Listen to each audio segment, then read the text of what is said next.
আপনারা নিজেদেরকে হিন্দুদের রক্ষাকর্তা বলে দাবি করেন। আজকে একজন ভদ্রলোক মারা গেছে খড়দাতে, তার নাম প্রদীপ কর। জিজ্ঞেস করুন তো কটা বিজেপির নেতা খোঁজ নিয়েছে? মমতা ব্যানার্জি ভোট ব্যাংকের রাজনীতি করে। প্রথম যদি তার বাড়িতে কেউ গিয়ে থাকে সাহায্যের হাত বাড়াতে, তৃণমূলের লোকেরা গেছে। এসআইআর ঘোষণা হওয়ার পর থেকে এই রিজেন্ট কলোনি, নেতাজি নগর,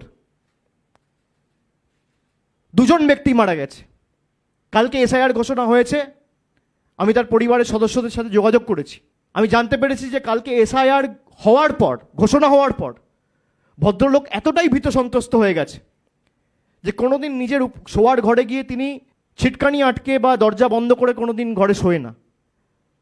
তার বৌদি বলছে যে দরজার খিলটা আটকে ছিটকানি মেরে তিনি শুতে গেছেন।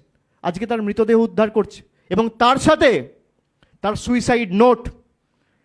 সেই সুইসাইড নোটে প্রয়াত প্রদীপ কর, যার 57 বছর বয়স, তিনি বিয়ে থা করেননি, অবিবাহিত, তিনি লিখছেন আমার মৃত্যুর জন্য দায়ী হচ্ছে এসআইআর এবং এনআরসি।